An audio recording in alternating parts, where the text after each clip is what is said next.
Pocket में पैसा वैसा थोड़े रहता है। हाँ, जल्दी बैठ जाओ। पीछे वाले कालीचरण खड़े होइए।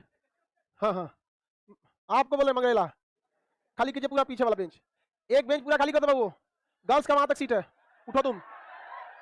जहां तक लिखा है गर्ल्स का वहां नौटंकी मत किया करो, आपातकाल लागू है। बैल कहीं कहीं करके बोलेंगे। देखो एक बार करिए, सब हट गया।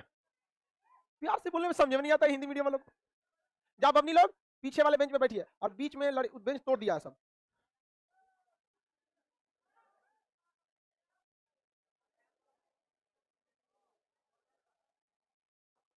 लाइव वाले सब लोग गुड मॉर्निंग। बाबू उठ जाओ, नहीं तो फिर हम आ जाएंगे, तो फिर निकल वहां से। 10 लोग पीछे वाले बेंच पे जाके बैठिए पूरा इधर तक। तुम लोग को ठंडिया में प्यास कितना लगता है ये?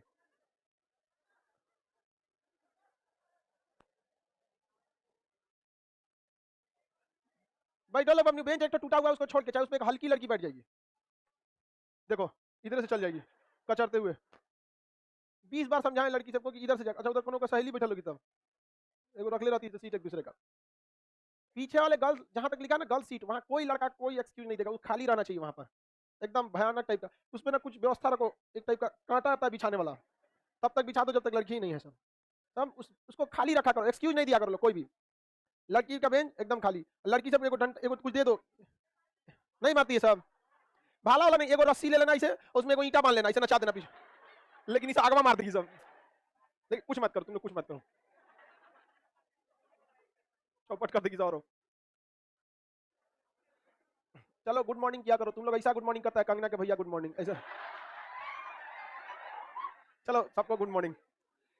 बमनी लोग जल्दी बैठिए, आप लोग स्टार्ट कर। कौन सी पढ़ा रहे थे जी? द्वितीय विश्व युद्ध, भूमि सुधार कानून हो गया है, भारतीय उद्योग सब तो हो ही गया है। अच्छा नेहरू काल, लाइव वाला ठीक है सर, लाइव वालों का आंसर एक नंबर आता है, ये हल्ला करता है सब बस यहाँ पटना में। नेहरू काल में हमने आपको भारत पाक युद्ध पढ़ा दिया है, इंडो पाक।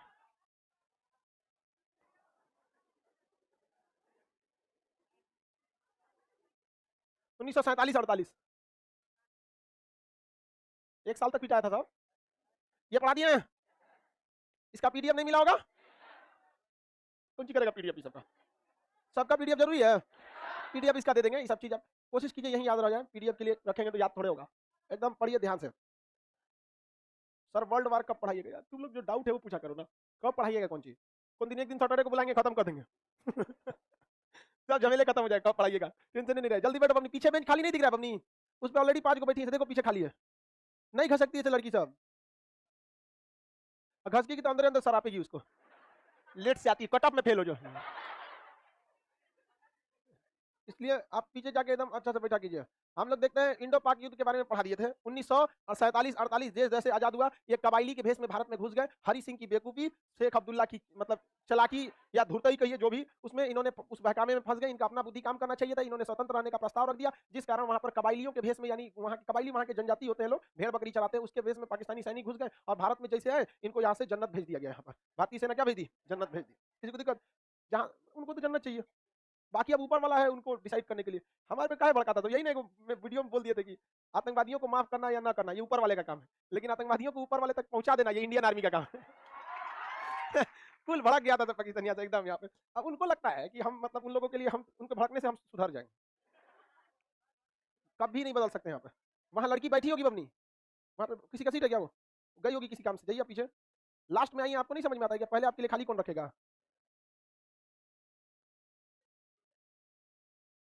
चलिए अब ध्यान से समझते हैं। भारत पाक युद्ध बता दिए थे। इसके बाद भारत को अंदेशा इस बात का था कि अगर चाइना से युद्ध ना हो तो सब कुछ सही हो जाएगा। चीन से युद्ध से हमें क्या करना है? बचा लेना है। और रियलिटी में था उस समय से लेकर आज तक में भी चीन हमसे ज्यादा शक्तिशाली है। ठीक है, अब आपको नेतवा कुछ बोल दे वो अलग बात है। हमारे पास इकोनॉमी बहुत कम है, हमारी रक्षा बजट से ज्यादा उसका क्या है? रक्षा एक मनोबल है उसका थोड़ा सा कमजोर है, क्योंकि उसमें मतलब अजब टाइप की कई सारी उसमें खामियां है उसकी सेना में। हम लोग के यहाँ थोड़ा सा आगे समझेंगे हम लोग। तो जवाहरलाल नेहरू उस समय के प्रधानमंत्री थे, इन्होंने सोचा कि हम कैसे भी करके किसका युद्ध टाल देते हैं? चाइना से। किससे युद्ध टालते हैं? चाइना से। तो इन्होंने चाइना के साथ एक समझौता किया जिसका नाम था पंचशील समझौता। कौन सा समझौता? पंचशील समझौता। पंचशील, बौद्ध धर्म में भी पंचशील है। पंचशील समझौता, यह पंचशील समझौता 1954 में था। कब था? 1954 में जवाहरलाल नेहरू ने समझौता में साइन करने के लिए कहा था। यह समझौता जवाहरलाल नेहरू के साथ चीन के प्रधानमंत्री चाउ एन लाई से हुआ था। ये क्वेश्चन पूछेगा आपको, याद रखिएगा, चाउ एन लाई, और चारों ऑप्शन चाइनीजे में रहेगा, कोई समझ में नहीं आएगा। ऑप्शन बी पर लिखा रहता है चाउ एन लाई, ठीक है, याद रखिएगा, आप लोग को ये सही रहेगा। पंचशील समझौता जो जवाहरलाल किसके साथ हुआ? नेहरू के साथ। जवाहरलाल नेहरू और चाउ एन लाई, चाउ एन लाई, लाई लगा हुआ है, झूठ बोलबे करेगा, चाउ एन लाई। इस पंचशील समझौते में 5 बातें कही गई थी, जब मेनली कहीं ना कहीं उद्देश्य यह था कि भारत और चीन के बीच युद्ध न हो, और उस समय के भारत के सबसे महान वैज्ञानिक होमी जहांगीर भाभा, परमाणु ऊर्जा मतलब परमाणु विभाग उनके ही अंडर में था। उन्होंने कहा था कि 20 सालों में, 1954 में मतलब 20 सालों में हम क्या देंगे, परमाणु बम बनाने के सक्षम हो जाएंगे, और परमाणु बम आ गया तो कोई हम लोग से लड़ने की काम नहीं करेगा, कोई किसी के पास मतलब इतनी हिम्मत नहीं होगी कि भारत से आके लड़ सके, क्योंकि लास्ट अल्टीमेटम क्या रहेगा? परमाणु बम। किसी भी सभ्य देश के लिए लास्ट अल्टीमेटम क्या होता है? परमाणु बम। बशर्ते ये चोटों के छोड़ के पाकिस्तान वालों को मार देंगे, परमाणु बम है, चला देंगे, नाश्ता में मार देंगे, खाना में मार देंगे, चोटों को क्या ही बताया हम यहाँ पर। आगे बढ़े, इन दोनों ने कोई ऐसा गैस छोड़ दे, मर जैसे तड़पड़ा के यहाँ पर। तो यहाँ पाकिस्तान चाइना के बीच में समझौता हुआ। इसमें मुख्य उद्देश्य रखा गया था कि कुछ भी करके भारत और चाइना के बीच में युद्ध नहीं होना चाहिए, कि युद्ध होने के ऑप्शन हो जाएगा कि हम लोग के पास उस समय युद्ध करने की क्षमता नहीं थी। और उस समय भारत का पहला घोटाला हुआ था जीप घोटाला।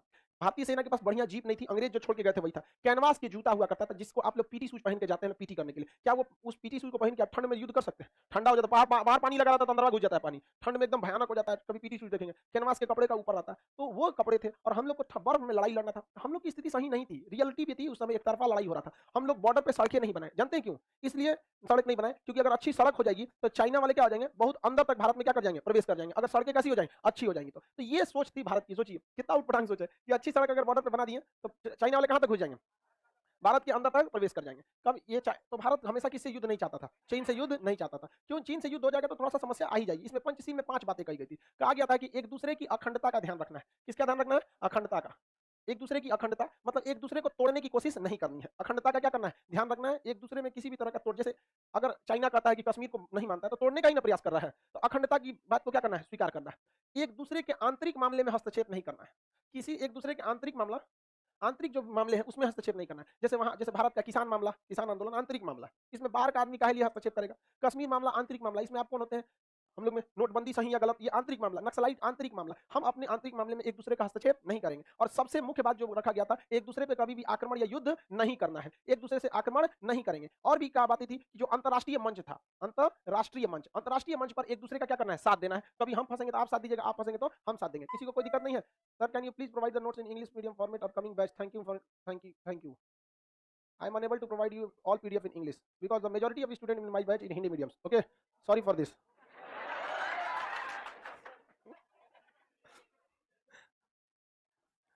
मेजॉरिटी के स्टूडेंट्स क्या है? हिंदी मीडियम। और रियलिटी समझिए, हिंदी में ही आपको समझ में आता है। जो इंग्लिश चिल्लाता है ना, लेक्चर हिंदी में सुनता है। हिंदी अपना भाषा लगता है। कोई बात नहीं, हम लोग कोशिश करेंगे, 1 आध साल में आपको जरूर प्रोवाइड करा देंगे। आगे देखिए, आंतरिक मामले में हस्तक्षेप नहीं करना है। एक दूसरे के मतलब देखिए, एक दूसरे को समान रूप से, कैसा समान रूप से क्या पहुंचाना है? लाभ पहुंचाना है। मतलब हम भी व्यापार करें, आप भी व्यापार करिए। हमारे यहाँ कोई खेल आयोजन हो, आप भी आइए। आपके यहाँ कोई खेल आयोजन होगा, हम भी आएंगे। ये पंचशील समझौते में देखिए अच्छी बातें थी, और इसी में नारा दिया गया, हिंदी चीनी भाई भाई, हिंदी चीनी भाई भाई। तो नेहरू की आप विविधता को आराम से, उनकी व्यवस्था को समझ सकते हैं। एक प्रधानमंत्री की जिम्मेदारी पूरे देश की होती है। आपके घर में आप कुछ नहीं कमाते होंगे, फिर भी आपका 4 आदमी से दुश्मनी होगा। समझ आ गया कि नहीं? सोचिए, खूब से खूब गांव में खेत होगा, जिसका खेत का कोई खास वैल्यू नहीं होता। खेत का रेट का वैल्यू थोड़ी होता है। आपका 2 बीघा चल जाएगा पटना के 1 कट्ठा के भाव में,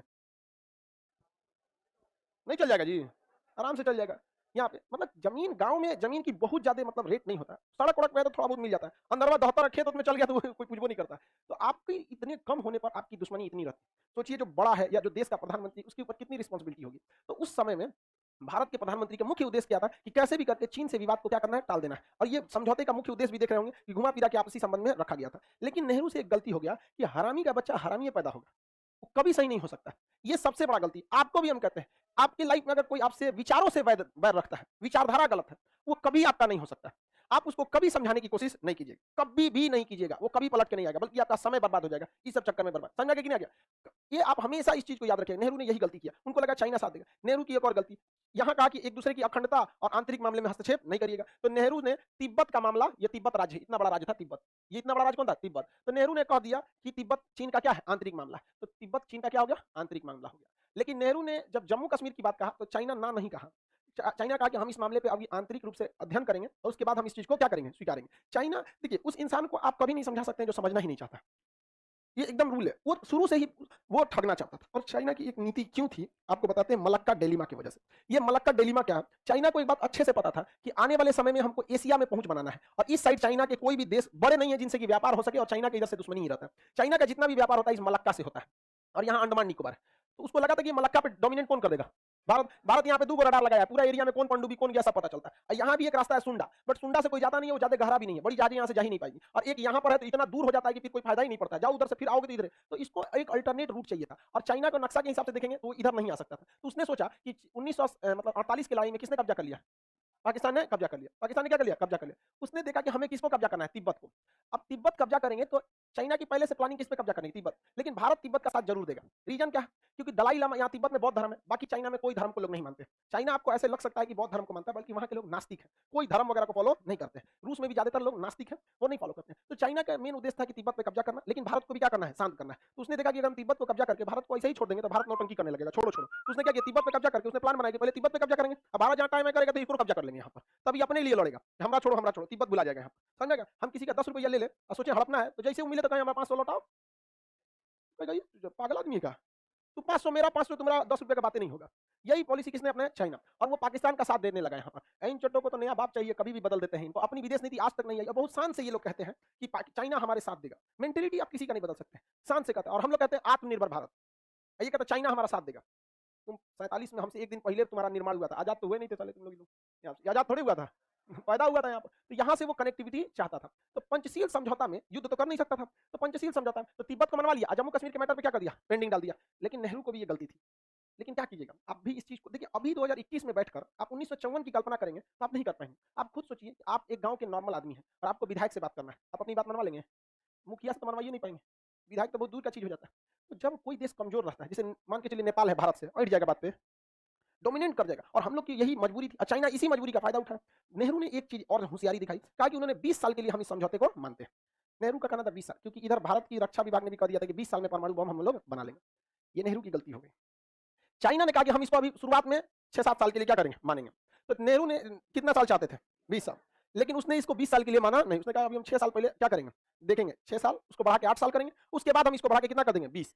चाइना की पहली चाल थी कि पहले इनको 6 साल तक फंसाओ, इसी 6 साल के बीच में किसको कब्जा कर लो, तिब्बत। ये पंचशील समझौते के आड़ में चाइना का विरोध करेंगे नहीं, देख रहे हैं। और जैसे पंचशील समझौता खत्म होगा, किस पर आक्रमण कर देंगे, भारत पर आक्रमण कर देंगे, देख रहे हैं उसकी प्लानिंग। तो 54 में कौन सा समझौता होता है, पंचशील समझौता। और 1959 में इसने किस पर आक्रमण कर दिया, तिब्बत। अब पंचशील समझौता के आड़ में हम क्या तिब्बत का समर्थन कर सकते थे, उसकी अखंडता की बात थी, उसका आंतरिक मामला था, युद्ध करना नहीं था, अंतर्राष्ट्रीय मामले में साथ देना था। तो अंतर्राष्ट्रीय मामले में भारत ने भी साथ दिया, कहा, नेहरू ने भी बोला कि भाई तिब्बत उनका आंतरिक मामला है। यहाँ गड़बड़ हो गया, दलाई लामा भारत में भाग के चला है। हाँ? तिब्बत अलग देश है, लेकिन चाइना कहता है कि दुनिया के नजर में ये अलग देश है, हमारे हिसाब से ये मेरा हिस्सा है, ठीक है। अब कोई मन में नहीं करे तो क्या करेंगे, समझा कि नहीं। तो वो जबरदस्ती कहता था, वो तो कहता है कि दक्षिणी चीन सागर मेरा है। और हमारे देश के प्रधानमंत्री लोग इस टाइप के हैं, हमारे सामने कहे ना कि हमारे चीन हमारा हिस्सा है, दक्षिणी चीन सागर मेरा है, कहता है कि पूरा सागर मेरा है। यहाँ पे हम से कोनो जहाज ना जाने देते, पूरा हमारा है। दुनिया कभी पगला गया तो यस, आराम से पगला। सीधा बात, यूएनए में मुद्दा उठेगा, if South China will become a integral part of China, then why Indian Ocean will not become a integral part of India. कैसे नहीं होगा यहाँ पर, हिंदी नहीं समझता है सब, तो तुम जिस भाषा में समझोगे हम उस भाषा में समझा देंगे। हिंदी, अंग्रेजी, लात, जूता, बम, बारूद सब भाषा पता है, तुम जिस भाषा में समझो हम लोग समझा देंगे। वहां पर युद्ध हमेशा इच्छा शक्ति पर जीती जाती है, समझा कि नहीं, वरना हथियारों के दम पर कौन युद्ध जीतता है जी। तो ये गड़बड़ है, चाइना बहुत मन बड़ा है, किस हिसाब से कहता है दक्षिणी चीन सागर उसका, और हम लोग चुपचाप यहाँ से जाने देते। श्रीलंका, मालदीव जैसे देश क्या करते हैं, आवाज उठा देते हैं। तनी हमने चंट इंदिरा गांधी रहती, उठाए ना तनी आवाज, यहाँ पर चारों नेवी लगा देती, 4 दिन तक पेट्रोल, खाना पानी सब बंद। वहां पर लोग कहते चलो भाई ये सब ठीक है, चलाते। ये भय बिना प्रीत कहाँ, डर नहीं तो प्यार खत्म। इसलिए हमेशा इसको बना के रखना चाहिए, कहीं पे भी डर जरूरत हमेशा बना के रखिए। 2 रिलेशन में बहुत लंबा चलेगा, डर जरूरत खत्म कहानी। आप यहाँ बैठे हैं तो इसी वजह से डर है आपको कि फेल हो जाएंगे, जरूरत है नौकरी नहीं मिलेगी, जिंदगी जीवन स्तर अच्छा नहीं रहेगा। जिस दिन डर और जरूरत खत्म, आप यहाँ नहीं आएंगे। जिस दिन नौकरी हो गई, डर भी खत्म, जरूरत भी खत्म, क्लास भी खत्म, आएंगे नहीं। लेकिन अभी बाप रे बाप, एकदम चाव से, एकदम नींद लगे चाहे कुछ आ, एकदम यहाँ पे लड़की सब एकदम, लड़का लड़की सब लोग को सेम चीज। तो ये जरूरत होना चाहिए यहाँ पर। तो चाइना ने किस पर कब्जा कर लिया, तिब्बत में 1959। और यहाँ धर्मगुरु जो थे दलाई लामा, वो चले आए भारत के हिमाचल प्रदेश के धर्मशाला में। अब चाइना इस पर भड़क गया, हालांकि चाइना को बस एक बहाना चाहिए था दलाई लामा को बहाना लेकर। और 1962 में चाइना ने क्या किया, पाम एंड फिंगर रूल ला दिया। पाम एंड फिंगर रूल का कहना है कि तिब्बत तो हमारा है ही है, तिब्बत एक हथेली है। सुनिए, तिब्बत एक हथेली है। अब इसकी 5 उंगलियां हैं, एक उंगली का नाम है लद्दाख, दूसरी का नेपाल, कब हो गया? 2। तीसरे का सिक्किम, भूटान, अरुणाचल प्रदेश। क्या कहिएगा इस? समझ गया कि नहीं? अजब हाल है, हाथ काट डालेंगे तुम्हारा, हथेली उंगली सब सही चल जाएगा तुम्हारा। बात करते हैं हाँ, हमारे लोग को समझे में नहीं आता है। लेकिन भारत में नेतवा कब चिल्लाएगा सर? पीओके के मैटर पे। कभी सुने यहाँ पर एग्रेशन में हम पीओके लाएंगे, सीओके भी लाएंगे? नहीं, तब बात कैसे आएगा? मिला जुला, हाँ कश्मीर पूरा हमारा है, स्पष्ट बोलिए। समझा कि नहीं? लेकिन नहीं बोलना चाहिए, अभी माहौल सही नहीं है। उसमें जैसे हम एज ए टीचर हैं, हम बोल सकते हैं, लेकिन जब हमारे ऊपर एक सपोज बात करते हैं, जिम्मेदारी रहेगी, हम अपनी पूरी प्लानिंग काहे को बताएंगे चाइना को? हम लोग अभी तब तक चुप रहना है हम लोगों को, जब तक हम लोग के पास पूरा S-400 मिसाइल सिस्टम नहीं आ जाए, ब्रह्मोस का ब्रह्मोस 2 वेरिएंट ना आ जाए, हम लोग के 12 लगभग 20 फ्रिगेट, 30 डिस्ट्रॉयर, 3 एयरक्राफ्ट कैरियर, लगभग 30 पनडुब्बियां ना आ जाए, तब तक हम लोग को एकदम चुप रहना है। और इतना याद रखिएगा कि भारत की जमीन पे जो कब्जा किया है ना, ब्याज के साथ लौटाना पड़ेगा। और हो सके कि उस समय भारत की बागडोर आप लोग में से किसी एक के पास हो वहां पर। और इतना तो कंफर्म है कि हमारी बैच में किसी के पास भारत का बागडोर आ गया तो उलाट देगा एशिया का नक्शा। बाद में एक एक मंत्रालय रहेगा, प्रधानमंत्री, रक्षा मंत्रालय, मंत्रालय ने समेटो पहले सारा चीज यहाँ पे समेटना है। तो चाइना फिंगर रूल लागू कर दिया और बार बार एग्रेशन करता था भारतीय क्षेत्र में, जिस वजह से भारत को जवाब देना पड़ता था। अब नेहरू को यह समझ में नहीं आ पा रहा था, इधर पंचशील समझौता अपने खत्म होने के कगार पर था, 1960 में इसका 6 साल पूरा हो रहा था और इसे एक्सटेंड करके कितना करना था? तो कहा कि पहले 6 साल करेंगे, फिर 2 साल करेंगे और उसके बाद 20 साल। तो इसने तो 6 साल 1954 में किया था, तो 1954 से 6 साल जोड़िए, 6 साल जोड़ेंगे तो 1960 में 6 साल खत्म हो गया। अभी 2 साल जो एक्सटेंड की बात थी, इसने सोचा कि अभी 2 साल तक के लिए हमें तैयारी करना है। तो चीन के सैनिकों को तिब्बत का कोई आइडिया नहीं था, ध्यान से समझिए, क्योंकि तिब्बत तो उसका था नहीं, 59 में तो उसने खुद कब्जा किया था। अभी यहाँ पे उसको कौन गली किधर से जाता है, कौन सड़क, कुछ इंफ्रास्ट्रक्चर ही नहीं था। तिब्बत के लोग जो थे बौद्ध धर्म को मानने वाले थे, उन लोग लड़ाई वड़ाई में कोई मतलब ही नहीं था। समझा कि नहीं? सर हम लोग बनेंगे अगर तो उसको 5 फिंगर समझा देंगे क्या होता है। हाँ, समझा आते मोड़ दो सजा 5 फिंगर यहाँ पे, तुम 5 फिंगर कब्जा करो, हमें तो बस हाथ चाहिए। ठाकुर ये हाथ मुझे दे दे। समझा कि नहीं? आगे बढ़ जाए, चलिए ध्यान से समझिए। तो चाइना तिब्बत पर अब गहन अध्ययन करना चालू कर दिया, अपनी मिलिट्री को वहां एकोमोडाइज करना चालू कर दिया, क्योंकि तिब्बत दुनिया का सबसे ऊंचा पठार है, इसी का पामीर का पठार हिस्सा है, वहां सर्वाइव करना बहुत मुश्किल है, ठंड वगैरह ज्यादा लगती है। चाइना की पूरी प्लान थी 1962, नेहरू को कुछ आता पता था नहीं। नेहरू जब जवाहरलाल नेहरू जब नेपाल दौरे पे गए तो उसी दौरान इसने क्या किया, लद्दाख के एरिया में और अरुणाचल प्रदेश के एरिया में घुस गया चाइना। और जैसे काठमांडू एयरपोर्ट पर उतरे, पंडित जवाहरलाल नेहरू, मीडिया वाले ने पूछा कि आपके पंचशील समझौते के बावजूद चाइना ने क्यों भारत के क्षेत्र में घुस गए? तो नेहरू ने कहा कि ऐसा कोई घटना नहीं हुआ है, वैसे मैंने भारतीय सेना को आदेश दिया कि अगर कोई भी घुसे तो उसे बाहर कर दिया जाए। चाइना ने कहा कि ये युद्ध की धमकी है और उसने फुल फ्लेजेड वार झोंक दिया इस साइड में, लद्दाख में पूरा, और इधर से पूरा अरुणाचल कब्जा कर लिया।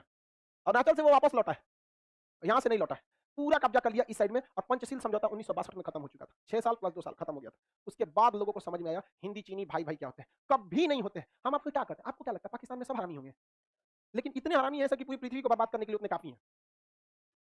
10% जो है वही कमीने हैं, 10% वहां की जनसंख्या कमी नहीं, 90% वहां ठीक होंगे सब, मेरे लगता है इस मतलब एकदम अच्छा कमान तब। लेकिन इसमें ये 10% एकदम 24 कैरेट वाले हरामी हैं, कोई मिलावट नहीं। एक आया था अजमल का साहब, मासूम बच्चा सबको मार के चल दिया, जन्नत मिल गया होगा उसको, जन्नत मिलेगा इनको। कबाड़ खाना मार मारेगा, नरक का दरोगा इनको ना 3rd डिग्री टॉर्चर करेगा, तब समझ में आएगा कि इनको मासूमों की जान ले लेने से इनको जन्नत मिले। ये पृथ्वी किसी के बाप की नहीं है, ऊपर वाले की है, हम सब किराएदार हैं, शांति से किराया दो, जाओ यहाँ से। अपने को मालिक समझने लगता है सब, हमरा तुम रहे यहाँ पे। खैर चाइना वाला में धार्मिक मामले उतने नहीं रहते हैं, इसने कब्जा कर लिया तिब्बत को, उसके बाद कब्जा कर लिया कहाँ पर, अक्साई पे। या अब भारत जो था वो ना रूस के फेवर में जाना चाहता था ना अमेरिका के फेवर में जाना चाहता था, तो इसने गुट निरपेक्ष आंदोलन चलाया गया था, नॉन एलाइजिंग मूवमेंट, हम किसी के साथ में नहीं रहेंगे। अब नॉन एलाइजिंग मूवमेंट में कहा गया कि ना हम अमेरिका के साथ है, ना यूरोप के, ना ही हम रूस के साथ है, और सारे देशों ने चीन पर दबाव बनाया, तो चीन को यहाँ से वापस लौटा, चीन यहाँ से अपनी सेना को क्या बुलाया, वापस बुलाया, क्योंकि ये रणनीतिक रूप से उतना महत्वपूर्ण नहीं था, जबकि ये रणनीतिक रूप से बहुत ही महत्वपूर्ण था। नेहरू उस समय युद्ध जीत गए रहते, क्योंकि उस समय चीन की नौसेना थी ही नहीं, और भारत उसकी वायुसेना जो थी इस एरिया में उड़ान भरने के लिए सक्षम ही नहीं थी। कोई भी जहाज खरीदता है, कोई भी गाड़ी खरीदता है, अपने हिसाब से उसको खरीदता है कि हमें चलाना कहाँ है, रहना कहाँ है। तो चीन का तो तिब्बत था नहीं, इसलिए उसने ऐसे जहाज खरीदे थे जो बहुत ज्यादा हाइट पर नहीं उड़ सकते थे, और भारत को लड़ाई लड़ना था पाकिस्तान या इस एरिया में, तो हमारे पास ऐसे ही जहाज थे जो ऊंचाई पे लड़ सकते थे। तो जवाहरलाल नेहरू ने कभी भी वायुसेना को आदेश ही नहीं दिया उड़ने का, अगर वायुसेना को आदेश दिया रहता उड़ने का तो पूरा माहौल पलट दिया रहता, क्योंकि चीनी वायुसेना चुपचाप टुकुर टुकुर मुंह देखती। लेकिन जवाहरलाल नेहरू को लगा कि ये युद्ध बहुत हैवी हो जाएगा, और ये आप समझिए कैसे भी, आपका अगर मार होगा ना, आपसे कोई बलशाली है तो आप हाथ नहीं उठाते, आप कभी भी दिखेगा एक विधायक किसी को पीटेगा ना, वो भी मार सकता है लेकिन नहीं उठाता, क्योंकि और विवाद बढ़ जाएगा, मारने का नहीं मार सकता है। यही उसकी सबसे बड़ी गलती हो जाती है, यहीं पर सोचो तू कितना बड़ा मारेंगे तो हम भी। और याद रखना दुनिया का कोई भी लड़ाई हो, फाइनल उसका डिसीजन कॉम्प्रोमाइज होता है, इसलिए जैसे हुआ तैसे बदला लो। अजमल का साहब आया था, क्या हुआ, कॉम्प्रोमाइज हुआ कि नहीं हुआ? अभिनंदन जाके मारे थे बालाकोट में, क्या हुआ, कॉम्प्रोमाइज। जब भी मारो तो तुरंत प्लेजेंट मारो एकदम, क्योंकि गुस्सा और जवानी ढल जाती है धीरे धीरे, जितना दम है मार सोचा तो कोई कॉम्प्रोमाइज, बाद में तो तुम भी कॉम्प्रोमाइज करोगे, हम भी कॉम्प्रोमाइज करेंगे, लेकिन धीरे धीरे धीरे धीरे गुस्सा क्या हो जाता है, ढल जाता है यहाँ पे। ये जवाहरलाल नेहरू से गलती हो गई, रीजन भी था, ये लोग थे लोग नरम दल वाले, अब गरम दल के थे नहीं। युद्ध लड़ने का अनुभव कहाँ, अभी आजाद हुए, आजाद होते होते हम लोग को क्या लग गया, पाकिस्तान से युद्ध लग गया। और इसमें देखिए अगर किसी पे भरोसा करते हैं और वो दोगलई कर दे, इसमें ज्यादा गलती चाइना का ही। आप खुद से सोच के देखिए, अभी क्या चोट्टा को जल्दी है कि वो अक्साई चीन में घुस गया, और इसके बाद गलवान घाटी यहाँ पे है, गलवान घाटी यहाँ पर फिंगर पर यहाँ भी कह रहा है कि मेरा, तो अभी के हिसाब से तो यहाँ के लोगों को तो बोलना चाहिए तुम्हारा यही नहीं है, तब क्या है? समझा क्या कि नहीं? देखिए ये गलती है नेतृत्व की। 2 मिनट में चीन की औकात समझ में आ जाएगी। If you are bad I am your dad. यहां घुस रहा है ना, चाइना का टोटल व्यापार यहीं से होता है। हाँ? पूरी यहां नेवी ब्लॉकेज लगा दो, किसी भी जहाज को मारने की कोई जरूरत नहीं है। चाइना का जहाज है, नेवी उतारो, कैप्टन को घुटना पे लगा के बंदूक रख दो, जांच करेंगे यहाँ पर, और एक सैनिक को घुसाई, वहां 2 किलो ड्रग्स रख दो, चाइनीज जहाज से ड्रग्स आ रहा था, पकड़ा गया यहाँ पे, केस चलेगा वहां पे, लड़ लोगे यहाँ के। हाँ? यहाँ उसको बचाने वाला कौन है? चाइना का रखेल पाकिस्तान, और तो कोई बचाएगा नहीं इसको। इसके पास खुद नहीं है, ये क्या बचाएगा इसको? इसके बाद खुद खाने को नहीं है, बचा पाएगा यहाँ पे कुछ नहीं। यहाँ इतना इन्वेजन कर दो कि चाइना का व्यापार चौपट हो जाए, ऑटोमेटिक समझ में आ जाएगा, कोई दिक्कत नहीं। ये वो जहाज ना जाने देंगे, कोनो जहाज को 20 दिन लेट कर दो, यहाँ पे कोई दिक्कत नहीं। यहाँ पर जहाज जाने नहीं देंगे। यहाँ पर हमारे यहाँ क्या हो रहा है, स्मगलिंग हो रहा है, और उसमें बहाना भी, अभी गुजरात के तट पर पकड़ा भी गया था वो पूरा ड्रग्स हीरोइन वगैरह, नहीं जाने देंगे यहाँ से, परमिशन लेंगे। यहाँ पर ये एरिया हमारा है, बवाल कर दो यहाँ पर। सीधा सी बात है कि if you are bad I am your dad. कोई यही एक ही उसका इलाज ही है। चाइना इसी का इलाज के लिए यहाँ से एक सड़क बना रहा है, नाम क्या उसका, सीपीईसी। वहां पर पाकिस्तान, वहां पर भारत सरकार को कहना चाहिए कि देखो ये मुसलमानों को यहाँ जुल्म कर रहा है, क्योंकि सिंजियांग में मुसलमान महिला नकाब छोड़े ना, स्कर्ट पहनना पड़ता है। वहां की कोई लड़की का घुटना कम से कम दिखना चाहिए। वहां पाकिस्तान नहीं कहता है कि इस्लाम खतरे में है। इन दोनों को समझ में क्या है, इस को यहाँ पे इनको बोल नहीं सकता वहां, तो भारत सरकार एटलीस्ट वहां तो मामला उठा सकता है ना। यहाँ पे पुरजोर तरीके से कह दे यहाँ पर कि भाई देखो ऐसा ऐसा कर रहा है, और भारत इसमें सफल भी हो गया। तो वहां पे जो थे सब, या खुदा चाइना ऐसा करेगा मारो, चाइना में सड़क बना रहा है, उसको मार रहे हैं। अब चाइनीज इंजीनियर जो है सब, एक हाथ में मिस्त्री लिया, एक हाथ में AK-47 लिया है, मसाला जो है मार नहीं रहा है। अब भारत को इसमें और मिर्च में मसाला लगाना चाहिए और कहना चाहिए कि तुम्हारे साथ गलत हो रहा है, ये हो रहा है, क्योंकि पाकिस्तान को केवल धर्म समझ में आता है, उसको कुछ समझ में नहीं। उसको कहिएगा ना तुम्हारा GDP बढ़ा देंगे, पर कैपिटा इनकम बढ़ा देंगे, तुमको हम लोग ह्यूमन डेवलपमेंट इंडेक्स में आगे बढ़ा, व्हाट इज दिस? उसको कैसी भाषा बोलिए, तुम्हारे कब्रिस्तान की हम बाउंड्री करा देंगे, मस्जिद के आगे चूना छिड़कवा देंगे, जा वाह वाह। ऐसा उसको ऐसा ही बोलना ही चाहिए। यहाँ पर एकदम खुश हो जाएगा, एकदम एकदम खुश, एकदम वहाँ पे। तो चाइना का यहाँ से ये प्रोग्राम लटक गया, उसको भी ये बात एकदम बेहतरीन ढंग से पता है। लेकिन चाइना क्या कीजिएगा, अभी भी गलवान घाटी में यहाँ पे क्या कर रहा है, एंट्री कर। अब मोदी जी इतना बेहतरीन मौका गंवा रहे हैं जिसका कोई हद नहीं। चाइना यहाँ म्यांमार है, ये क्या है, म्यांमार। म्यांमार में जो शासिका थी आंग सान सू की, वो भारत के फेवर में, और जो वहाँ का सैनिक शासक वो चाइना के फेवर में। तो आंग सान सू की हटा के चाइना ने कौन बन गया, सैनिक शासक बन गया। अब 1956 जवाहरलाल नेहरू जब प्रधानमंत्री बने, तो यहाँ एक द्वीप है, कोको द्वीप, वो म्यांमार के ज्यादा करीब है। तो उन्होंने सोचा कि पड़ोसियों से झगड़ा करने से अच्छा है छोटा सा द्वीप दे देते हैं, इसको कोई दिक्कत नहीं, वहां तक कोई दिक्कत नहीं। ये छोटा सैनिक शासक ये भाड़ा पे दे दिया किसको, चाइना को। हमने उस देश को दिया था, समझा क्या, और सरकार को दिया था वहां पे। तो अब तो मोदी जी के पास बहुत बढ़िया मौका है, कहा कि भैया ये द्वीप हमें वापस करो। रीजन समझिए क्या है, कि हमने यहाँ के लोकतांत्रिक सरकार को दिया था, ना कि किसी सैनिक को। तो अगर ये द्वीप रखना है तो लोकतांत्रिक सरकार आंग सान सू की बुलाओ। अगर आंग सान सू की आ गई तो किसका हो जाएगी, भारत का। और नहीं तो तुम ये द्वीप खाली करो हमारा यहाँ से, खत्म कहानी। लेकिन नहीं, इससे अच्छा मौका कभी नहीं आएगा कोको द्वीप को वापस लेने का, कभी नहीं। दोनों हाथ में हमारा लड्डू है, तुमको चाहिए तो आंग सान सू की को लाओ, और नहीं चाहिए तो वापस करो यहाँ पे। क्या कर लेगा, लड़ लेगा हम लोग से। अरे इसके लिए तो बिहार पुलिस के होमगार्ड बहुत है सब, बेल्ट सीधा करेंगे मतलब है। एक हाथ से पैंट पकड़ेगा, एक हाथ से लाठी मार।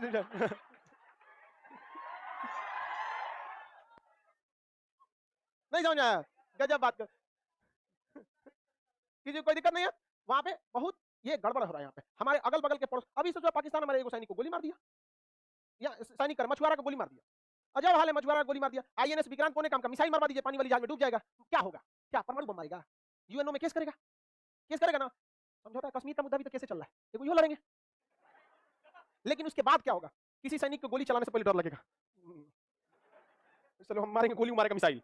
पूरी नेवी ब्लॉकेज करके रख देना चाहिए। यही एरिया है जहां चाइना को हम लोग क्या कर सकते हैं, फंसा सकते हैं। लेकिन नहीं भाई, गलती जो किया हम उसको केवल गरिया सकते हैं, कोस सकते हैं, ये हमारा कर्तव्य नहीं है। हमारा कर्तव्य ये बनता है कि उस गलती को सुधारा जाए। बाप दादा की गलती हम लोग सुधारते हैं कि नहीं, कि गरियाते हैं, ऐसे किया वैसे किया, अरे गलती किया सुधारो उसको। तो चाइना ने देखिए वो कमीना है, वो कभी नहीं सुधरेगा। रीजन समझिए, एशिया का सबसे बड़ा देश कौन है, चाइना। रूस यूरोप में आता है क्योंकि उसकी राजधानी है। इसके बावजूद उसको अगर 1-2 कट्ठा जमीन के लिए विवाद चल रहा है तो आपको मेंटल टॉर्चर कर रहा है कि आप उलझे रहिए यहाँ पर, कोई दिक्कत नहीं है, तुम यहाँ से रखो, धीरे धीरे विवाद करते रहिए। कि पुराने नक्शा के हिसाब से ये पूरा एरिया राजेंद्र प्रथम का था, और राजेंद्र प्रथम ने ही हमला भी किया था। चोल शासक राजेंद्र प्रथम, याद करिए, शैलेंद्र शासक के ऊपर हमला किया था। अतः यह एरिया किसका है, हमारा है, चोल साम्राज्य के अनुसार। अतः यहाँ से कोई भी किसी को भी जाना है तो टैक्स देना पड़ेगा। अब लोग बवाल हो जाएगा सारे की, और सारा जिम्मेदारी किसको फेंक देना है, चाइना पे।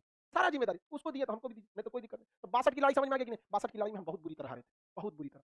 चाइना ने युद्ध को रोका था, जितना उसको जमीन चाहिए था अपना कब्जा कर लिया, फिर रोक दिया। यहाँ सबसे बड़ी गलती चाइना पे बहुत ज्यादा विश्वास करना, हिंदी चीनी भाई भाई का करना, ये थोड़ी मजबूरी थी, थोड़ा उसको खुश करना था। लेकिन एयरफोर्स को आपने आदेश क्यों नहीं दिया। इनको ये लग रहा था कि हम गुट निरपेक्ष में जाएंगे, पूरी देश से लोगों को दबाव बनाएंगे तो चाइना पीछे हट जाएगा। चाइना पीछे नहीं हटा, क्योंकि देखिए ना, कोरोना फैलाने के बाद भी पीछे नहीं हटा। तो ये इसको चाइना, तो 1962 में कौन सा युद्ध हो गया, ताशकंद समझौता, हाँ, पंचशील समझौता 1956। एक और यहाँ गलती हुई थी, नेहरू को चाहिए था 20 साल के लिए सिक्योरिटी, तो ये ने कह दिया कि हमारा 20 चाहिए। समझा क्या, मान के चलिए आपको दहेज चाहिए 5 लाख, तो आप कहेंगे 5 लाख तो थोड़े मिलेगा, कम करा देगा। आपको 5 लाख चाहिए तो कितना मार्जिन रखना पड़ेगा, 8-10 लाख कहेंगे तब घट के कितना आएगा, 5। अब मान के चलिए अगर 5 ही चाहिए, जाके बोल देंगे 5।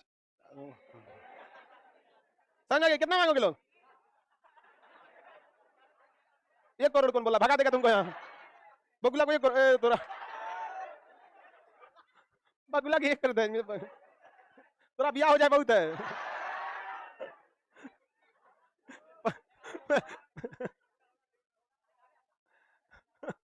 आगे बढ़ जाए तो हमेशा इस चीज को क्या करना चाहिए? बढ़ा। अरे दहेज लेने के लिए हम आपको प्रेरित थोड़ी कर रहे हैं, एक एग्जांपल के तौर पे आपको समझा रहे हैं कि अगर आपको कोई चीज चाहिए रहता है तो हमेशा उसका मार्जिन बढ़ा के बोलिए। और खुद खरीदना होता है, मान के चलिए कोई चीज को 10,000 में खरीदना है तो 3,000 से शुरू कीजिए।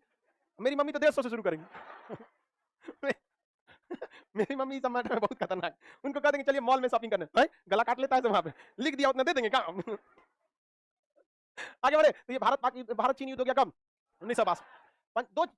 सबसे बड़ी गलती कहिएगा ना, 2 ही गलती थी। एक पंचशील समझौते को इन्हों कहना ही नहीं चाहिए 20, कहना चाहिए कि हमें इसमें खराबी क्या है, आजीवन मान लेते, 100 साल के लिए मानते। तो डेरा कुछ करते करते, अरे लाजो शर्म करते करते 8 साल थोड़े बोलेगा, कहीं नहीं ये वो दुनिया भर का। मत रेडी होइए आप भी, कम से कम देखिए तो हमारे पास परमाणु बम आ जाए। और उसका चाइना ने कहा था कि हम 50 साल बाद फिर आक्रमण करेंगे, मौत से तुम थे यहाँ 50 साल बाद। तो 1962 से 50 साल कब होता है? 2012। कौन था? 2012। समझ गया कि नहीं आ गया? 2012 में, 2012 में प्रधानमंत्री कौन थे? मनमोहन सिंह थे। ये 2012 इनको समय सोच रहे थे कि आक्रमण हो जाएगा, लेकिन उस समय तक में भी भारत के पास 1999 में क्या आ चुका था? 1998 में परमाणु बम। आओ मारो, अब कोई किसी की हिम्मत नहीं करेगी। परमाणु बम बहुत तगड़ा होता है, एक तरफा आप नहीं जीत सकते। अब चाइना कभी नहीं आएगा। बस यही है कि मलक्का के बारे में सबको एकदम बेहतरीन ढंग से अब दबाव बनाएगा कौन? मीडिया ही गवर्नमेंट पे दबाव बनाती है। तो मीडिया को क्या है? एगो मौलाना लाएगा, एगो पंडित जी को लाएगा, लड़ो। एगो कह रहा है कि पृथ्वी दुगुन के सिंह पे है, तो एगो कह रहा है चपटी, एगो गोल, एगो हम आओ तुम लोग को पढ़ाते हैं जियो, आओ टोपोग्राफी, एस्ट्रोनॉमी, जियोलॉजी, तुमको सीआलसी में नीफे सब पढ़ा रहे हैं, भाग जाएगा। मजा ले रहा है वहां पे, खूब मजा ले रहा है। क्या जरूरत है यार इस देश में? इस देश में कोई नहीं लड़ना चाहता है जब तक चोटा कोई लड़ाने नहीं आया। ये सब बैल है सब यहाँ पे, तो ये सब मीडिया को इसे पता रहता है। आगे बढ़े चलिए, अब हम लोग देखते हैं 1962 का युद्ध। देखिए अब पाकिस्तान को लगा कि भारत जो है 1965 के युद्ध में बहुत बुरी तरह से हारा हुआ है। यही 62 के युद्ध में बहुत बुरी तरह से क्या हुआ है? हारा हुआ है। यही मौका है किस पर हमला करने का? भारत पे। फिर से होगा गजवाए हिंद। गजवाए हिंद तो करते हैं, अजब हाल है। भारत पर क्या किया जाए? आक्रमण किया जाए। और 65 में भारत में पड़ गया सूखा, बहुत समस्या हो। और 62 की लड़ाई जवाहरलाल नेहरू जब हारे, हर इंसान उनको कोसता था, भारत चीनी भाई भाई। इंदिरा गांधी भी पढ़ी लिखी, कोई भी बोलेगा ना एयरफोर्स का यूज क्यों नहीं किया, लेकिन समस्या वही। फिर हम आपसे भी पूछते हैं, नेहरू को छोड़िए, आपका विधायक पीटेगा, एक तमाचा मार सकते हैं? नहीं मार सकते, ये गलती है। लेकिन हमारे बैच के तो मार दीजिएगा, नहीं समझे? दे दीजिएगा, यहाँ पर कोई दिक्कत नहीं जी। अमर होके थोड़े आए हैं, अमर होके आए हैं, नहीं कोई दिक्कत नहीं है। आप देखिएगा मिर्जापुर मूवी में गोली, मुन्ना भैया, गोली उसी को मारा है जिसने दोबारा पलट के नहीं चलाया। माई गुड्डू पंडित को मारे हैं। आम कितना भी पीला हो जाए, लोग दबा के चेक करते हैं पका है कि नहीं है, क्योंकि पता है कि दब जाएगा। और बेल कोई दबा के नहीं चेक करता है, पता नहीं दबेगा यहाँ पर। समझा कि नहीं? तो भारत की भी थोड़ी थोड़ी गलती हो जाती है। अब यहाँ पे भारत में पड़ गया सूखा, और 62 की लड़ाई में हम लोग बहुत बुरी तरह हारे थे। सेना का मनोबल एकदम टूटा था। पाकिस्तान ने कह दिया गुजरात का कच्छ मेरा है, यहाँ पे घुस गया सब पाकिस्तान वाला, यहाँ पर घुस गया। अरे बलवंत राय मेहता का जहाज मार के गिरा दिया सब। बलवंत गुजरात के मुख्यमंत्री थे, उसे मार के गिरा दिया सब। ये बहुत बवाल हुआ यहाँ पर। लेकिन कच्छ का रन खाली एरिया है, इसमें वो घुसे सब, भारतीय सेना बिछा दिया उन लोग को, मर गए पूरा साफ, दूर दूर तक दिखाई दे रहा था, धड़ धड़ मार के भारतीय सेना बिछा दिया सब यहाँ पे कच्छ के रन में 1965 की लड़ाई में। अब पाकिस्तानी जो होते हैं सब, याद रखिए बाबू, पाकिस्तानी किसी भी लड़ाई में मजहब को जरूर घुसाएगा। उसने कश्मीर में घुस गए सब पाकिस्तानी, और कश्मीर में घुसकर भारतीय सेना को मारते थे, आगजनी करते थे, बवाल मचाते थे। ये दिखाना चाहते थे कि कश्मीर की जनता भारत में नहीं रहना चाहती है, और इस वजह से पाकिस्तान भारत पर क्या करना चाह रहा है? युद्ध करना चाह रहा है। उसने ऑपरेशन जिब्राल्टर चालू किया। क्या चालू किया? Operation Gibraltar. ऑपरेशन जिब्राल्टर के तहत उसने क्या किया कि कश्मीर को सोचा कि काट दे बाकी के हिस्से में, और बहुत ही बड़ी संख्या में सैनिक भारत में घुस गए। और हमारे सामने समस्या ये थी कि अभी 62 का युद्ध खत्म भी नहीं, मतलब अच्छे से खत्म नहीं हुआ। जवाहरलाल नेहरू का टेंशन से मौत हो गई थी। जवाहरलाल नेहरू की मृत्यु का कारण भारत पाक युद्ध था, भारत चीन युद्ध, सब जिम्मेदार यही थे। तो दूसरा कौन बोली सुनेगा? देर होशियार बनेंगे, गुट निरपेक्ष रहेंगे, एयरफोर्स का यूज ना करेंगे, 20 साल जरूरत है तो 20 साल बोलेंगे। समझा कि नहीं आ गया? भाई जब उसने कश्मीर पर आपके रेडी नहीं हुआ, कश्मीर पर जब रेडी नहीं हुआ तो तिब्बत पे क्या रेडी हो गए? नहीं समझे? आपको भी कहना चाहिए कि हम उसमें अध्ययन करने के बाद हम देखेंगे यहाँ पर। तो पाक यहाँ पर कश्मीर, लाल बहादुर शास्त्री उस समय भारत के क्या थे? प्रधानमंत्री। उन्होंने देखा कि तो बहुत दिक्कत की बात है। पाकिस्तान के पास कई फायदे थे, उसके पास सेवर जेट थे, उस समय का सबसे खतरनाक विमान था, और उसमें हीट सीकिंग मिसाइल लगी थी, या विंटर मिसाइलें थी साइड में, मारता था कौन? भारत के पास कोई मिसाइल नहीं थी।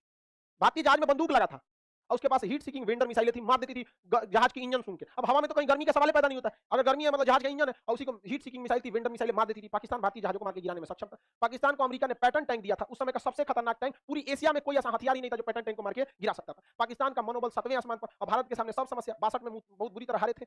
भारत में नेतृत्व की कमी थी, लाल बहादुर शास्त्री आए थे चुनाव से, तब अचानक है ना लाल मृत्यु हो गई जवाहरलाल नेहरू की, ये आए, एक सूखा पड़ा हुआ था, पाकिस्तान में ऐसी कोई समस्या नहीं थी। पाकिस्तान ने देखा यही मौका है, पाकिस्तान ने यहाँ गुजरात पर हमला किया, कोई फायदा नहीं हुआ, कश्मीर में घुस के पूरा बवाल करा दिया कश्मीर में, और यहाँ ऑपरेशन जिब्राल्टर के तहत घुसा दिया। भारतीय सेना जब आई तो पाकिस्तान को वहां से मुंहतोड़ जवाब देना चालू किया, और यहाँ पर एक के दिन में जो ऑपरेशन जिब्राल्टर का जो हेड ऑफिस है, एक के दिन में उड़ा दिया।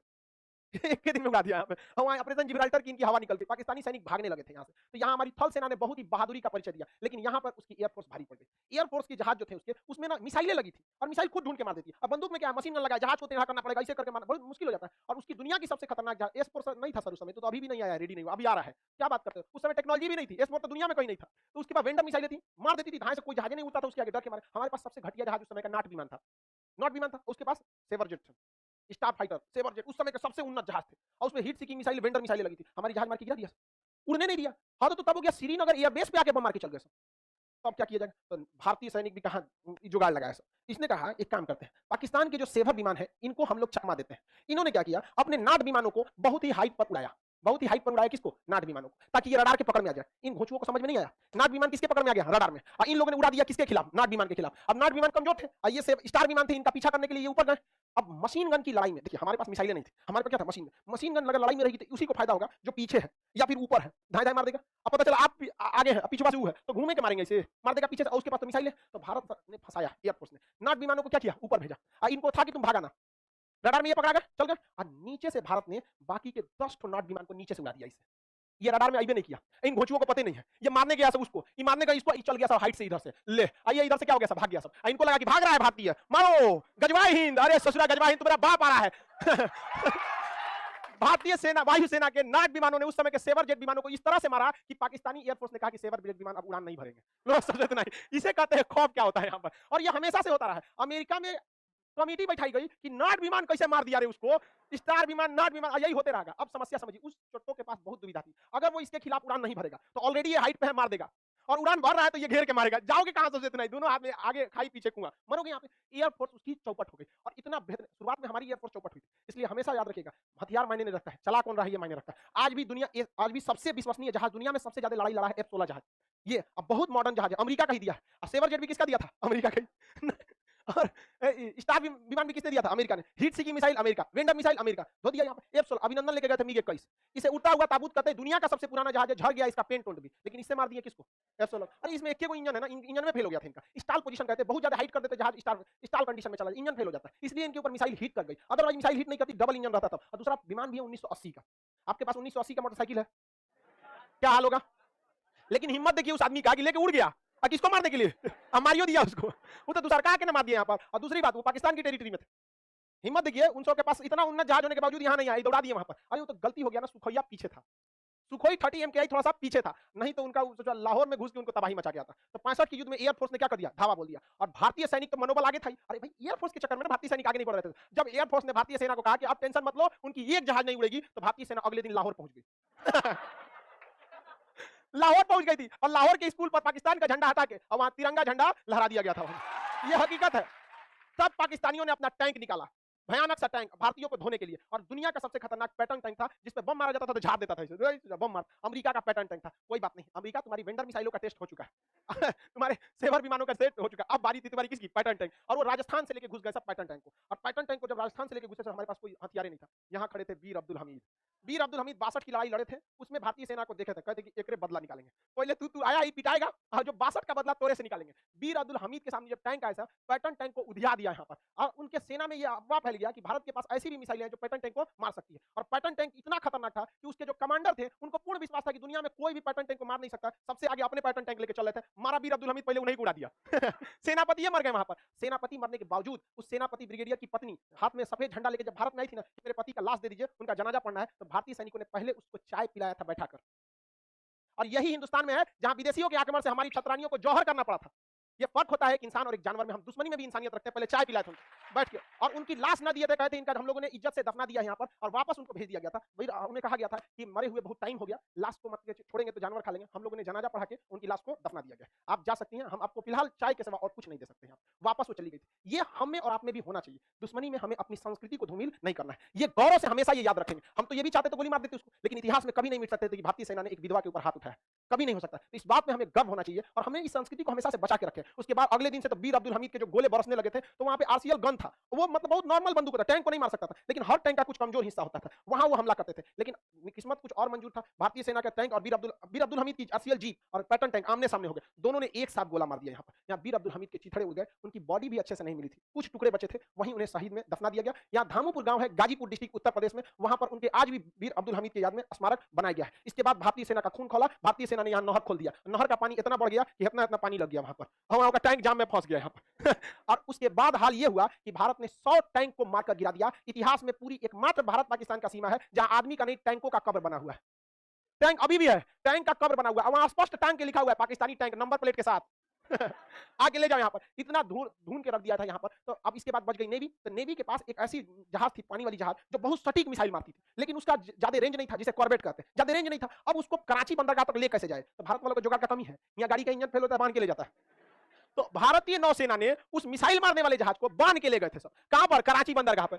और कराची बंदरगाह के जितने भी जहाज थे सबको मार दिया था। पाकिस्तानी नेवी ने आदेश दिया अपनी नौसेना को कि समुद्र में मत जाओ, समुद्र में मत जाओ। रूस के थल नौसेना प्रमुख माथा पीट रहे थे कि यार मारा कैसे उसको, क्योंकि ये मिसाइल रक्षा करने के लिए। अब S-400 किस लिए है? रक्षा करने। अब ओकरा कोई ले जाके दूसरे पे हमला कर दे तो रूस ने करे ये क्या किया तुम यार, रक्षा करने वाला मिसाइल है कि तुम्हारे ऊपर कोई मारेगा तुम मारना। क्योंकि हम बता रहे ना कैसे बांध के ले गए थे और वहां ले जाके खड़ा कर दिए, और इसके और आया तो मार के गिरा दिया सर, मार के धो दिया। पाकिस्तानी नेवी का हालत खराब हो गया, कराची बंदरगाह से भाग गए थे वो लोग, ग्वादर बंदरगाह पे छोड़ के, क्योंकि भाड़ में जाओ। एयरफोर्स मराई, नेवी मराई, थल सेना मराई, सब मराई, फिर भी इन्हें गजवाई हिंद चाहिए। अरे चट्टो कहीं के, तुमको कौन समझाए यहाँ पर। इसके बाद लाल बहादुर शास्त्री, रूस जो था ये नहीं चाहता, क्योंकि अमेरिका और रूस के बीच में विवाद चल रहा था उस समय। सेम क्यूबा संकट चल रहा था। क्या चल रहा था? क्यूबा संकट। क्यूबा कहां? अमेरिका के पास है। क्यूबा संकट चल रहा था।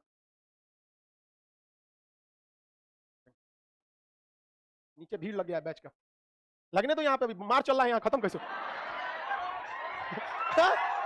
तो मार जब तक खत्म नहीं होगा तब तक हमको लगता है हमको सेना में छाटा था सब इसीलिए, बोलता है तुम बहुत बोलता है। हम रहते वहां पे ना, हम मार करा दिए रहते, कूद जाते हम मराते तो पीछे से नाइबे करती, आई हो गया, जम गया, बदल गया, यहाँ पे बात खत्म। यार अरे आज नहीं तो कल तो मराना ही मराना, मरा जाए आदमी, कौन दिक्कत है यहाँ पे? कौन मरा आदमी 70 साल जी के क्या कर लेगा? ये बता ना, बेड पे मरोगे, बेड नंबर 36 मर गया, ऐसा जरूरत नहीं, क्या फायदा यहाँ पे? बुढ़ौती में मर के पतो अगर आएगी, बुढ़ा मरता नहीं है यहाँ।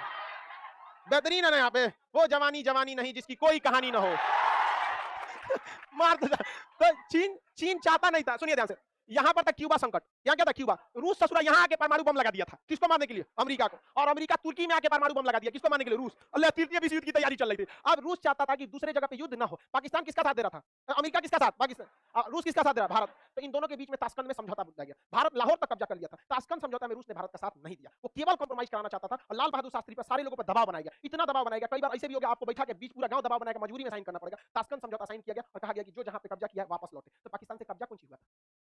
और हम लोग से लाहौर। और हमारे सैनिक भी ज्यादा शहीद हुए थे। भाई हर युद्ध की कीमत चुकानी पड़ती है यहाँ पे। तो हमारे शहीद, जो हमारे सैनिक शहीद हुए, उनके लिए एक संवेदना होती है, लेकिन हाँ मरेंगे तो आपकी मृत्यु हो जाएगी, शहीद होंगे अजर अमर रहेंगे। हमारे सैनिक कभी नहीं मरे, वो शहीद हुए अजर अमर रहे यहाँ पे। तो हमारे सैनिकों ने शहादत दी थी, हमें लॉस हुआ था, हम कराची तक, हम लोग लाहौर तक चले गए थे, युद्ध नहीं खत्म हुआ रहता ना, बीच में समझौता नहीं होता, हेल के हम लोग तो ईरान घुस गए रहते यार, पाकिस्तान को हाथ छोड़ो ना यहाँ पर। तो बाद में समझौते से दोनों को अपना जगह वापस लौटाना पड़ा। जब साइन हो गया तब लाल बहादुर शास्त्री के ऊपर दबाव था, रूस का दबाव था, इनका दबाव, ये बेचारे साइन कर दिए कि अब हम लोग वापस लौटेंगे, अपनी सेना से लौटेंगे। और देखिए लाल बहादुर शास्त्री साइन करे ना करे, बीच में हस्तक्षेप होता, वापस लौटना ही पड़ता, थोड़ा समय लगता लेकिन लौटना पड़ जाता, क्योंकि यूएनओ ने कहा कि आप दूसरे देश को कब्जा नहीं कर सकते। लेकिन लाल बहादुर शास्त्री को ये इतना जल्दबाजी में डिसीजन नहीं लेना पड़ा। लेकिन उस इंसान को समझिए जो अपने देश में नहीं है, दूसरे देश में, उज्बेकिस्तान में है, ताशकंद नामक शहर में बैठा, पूरी दुनिया उस पर दबाव बना रही है, पागल हो जाएगा वो इंसान। और उसके ऊपर जब किया गया तो भारतीय मीडिया ने छाप दिया, भारत के लाल, लाल बहादुर शास्त्री को लाल कहा जाता है, भारत के लाल ने ताशकंद में भारत को बेच दिया। बेचारे लाल बहादुर शास्त्री साइन किए और रूम में गए, हार्ट अटैक से मर गए, वही मर गए। एकमात्र प्रधानमंत्री जिनकी मौत विदेश में हुई है। बहुत कीमत चुकाए हैं हम लोग इस देश के। 62 की युद्ध, नेहरू की जान ले गया।